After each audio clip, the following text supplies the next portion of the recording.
Nag-swimming ka? Hmm. Nakita mo si Gerald? Hindi. Hindi.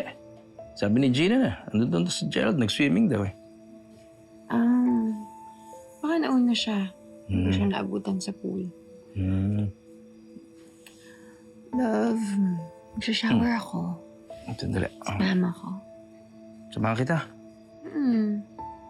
It's really tempting, pero tayo muna. Alam mo, love, magpalagay ka ng wifi dito. Mahina talaga ang signal. Kunin ko lang to sa baba, ha? Excuse me. Excuse me.